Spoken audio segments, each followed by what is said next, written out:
Hi, everybody. So, as you can probably hear, I am not feeling very well. So, we're going to be doing our lesson online with these videos. Remember, guys, I can see who access the videos and who don't. Okay? So, if you don't access the videos, you don't get participation credits. Okay? So, watch the videos. I promise you that it's not as tedious as sitting in class for 50 minutes, but you do need to watch these videos. Okay, so what we're going to look at are the two readings that I had you guys do that I hope that you've done already. And I added one that we were going to read in class today, but obviously we're not going to be reading it in class today because there's no class. So I want us to first draw our attention to Malcolm X's Homemade Education. Okay, so I'm going to switch over to that work right now. And I'm going to read to you the first paragraph. Okay, and I want to talk about why that's significant and what the narrative, because this is a literacy narrative, right? So, what the narrative has to tell us, okay, and what Malcolm X is trying to tell us. So, it was because of my letters that I happened to stumble upon starting to acquire some kind of a homemade education. So, there's the title, right? So, homemade education. I became increasingly frustrated at not being able to express what I wanted to convey in letters that I wrote, especially to Mr. Elijah Muhammad. In the street, I had been the most articulate hustler out there. I had commanded attention when I said something, but now, trying to write simple English, I not only wasn't articulate, I wasn't even functional. How would I sound writing in slang the way that I would say something such as, "Look, Daddy, let me pull your coat about a cat, Elijah Muhammad," right? So let's take a look at this sentence right here, right? It says, "Look, Daddy, let me pull your coat about a cat, Elijah Muhammad." Okay, so he's not really talking about pulling a real coat, right? Nor is he really talking about a daddy, as in, someone's dad. But what he is talking about is, let me tell you about this guy, Elijah Muhammad, right? So daddy would be a term like that we would use like dude or guy, right? Or like, hey you, let me tell you about this guy, right? Elijah Muhammad. So this was slang um, from 50s and 60s, right? And it was fine. So he talks about how um, says in the street, I'd been the most articulate hustler out there, right? So meaning when he was at home and he was using his home English with people who are from his own culture, that he was able to get his point across because he was very articulate, right? But he realized as he entered into a larger population, which happened to be prison for him, that he was unable to articulate himself to other people who have their own home Englishes, right? Because remember, we talked about how people who speak English in their own home or in their own community, that's their home English, right? That's the version of English that they speak at home along with their own, their friends, their, relatives, etc. And that was one of you emailing me, I think. And that little bing sound. But when we switch, right? When we code switch into other communities, we have to think about what English is the most appropriate English to use, right?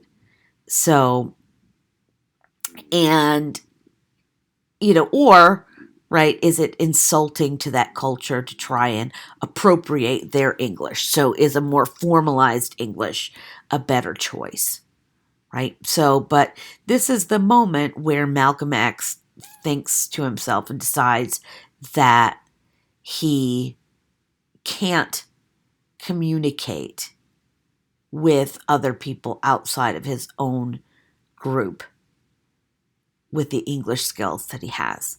So, what does he do, right? He eventually gets a hold of a dictionary and tries to improve his vocabulary, right? Because he wants to write to Elijah Muhammad and he wants to articulate himself and his ideas in a way that he can understand it, right? So essentially, he teaches himself new vocabulary, new language, right? And then we scroll down here and he says, I was so fascinated that I went on. I copied the dictionary's next page, and the same experience came when I studied that, right? So he had this like epiphany with the word aardvark, right? He learned what an aardvark was, and it was, kind of magical, right, for him, the knowledge, okay? And when he talks about a tablet, he's talking about a pad of paper, right? So it used to be called a writing tablet. So just so you know what that is, right? And he says here, actually, the dictionary is like a miniature encyclopedia. You guys might be too young to know what an encyclopedia is. So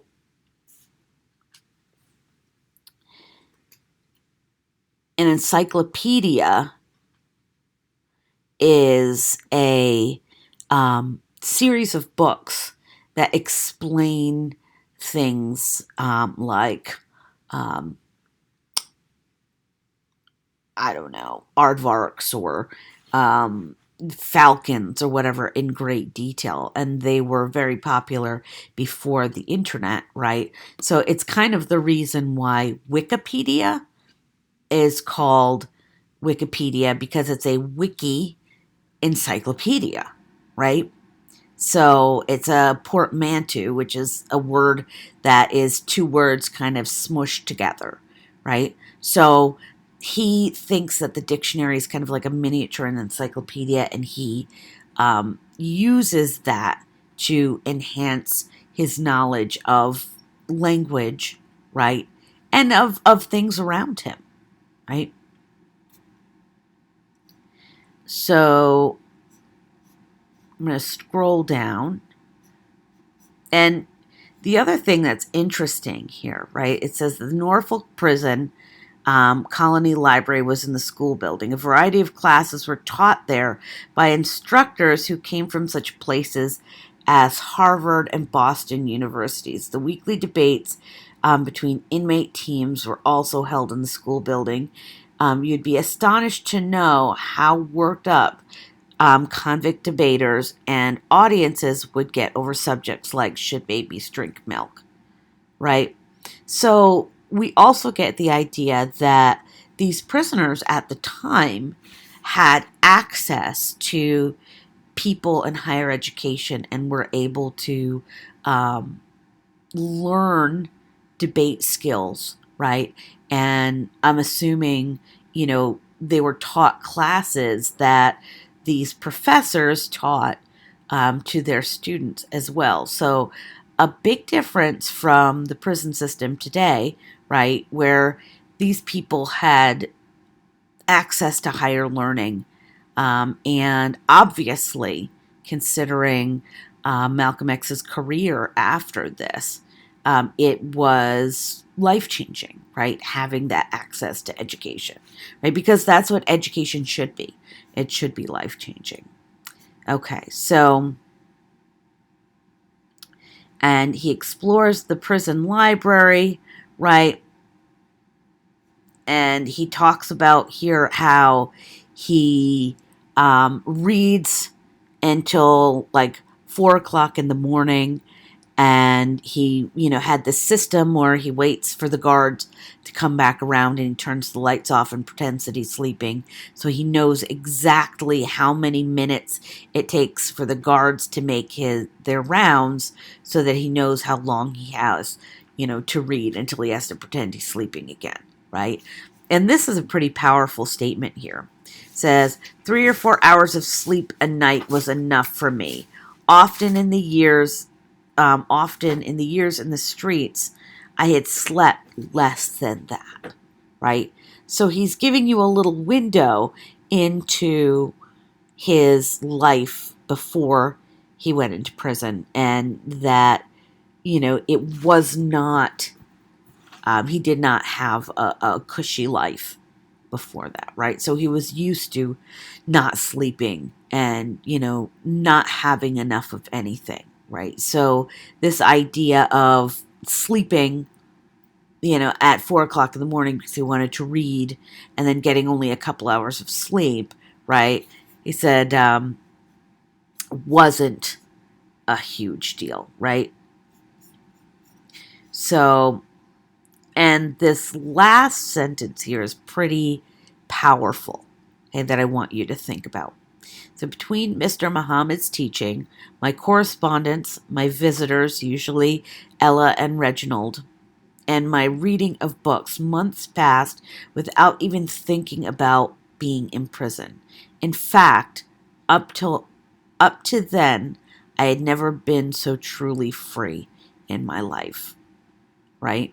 So to him, this idea of being set free by expanding his language ability, right, was freeing, right, was made him feel, even though he was in prison, like he was more free than he ever was before, right? So I want you to think about that.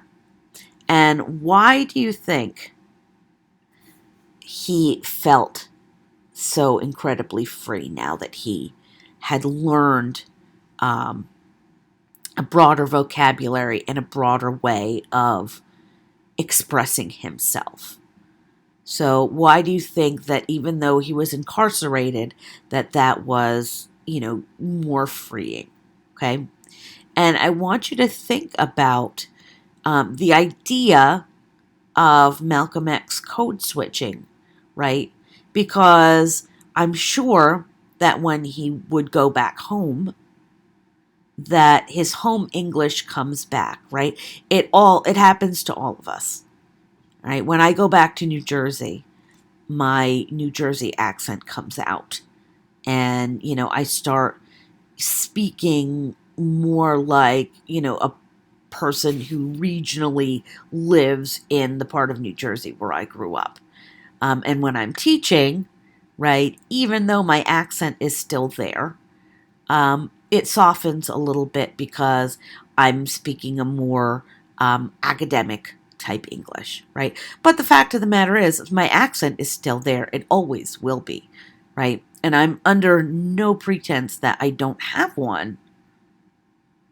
But, right, I also understand that I have a grasp of a more universal academic English that I use, okay, when I am in the classroom.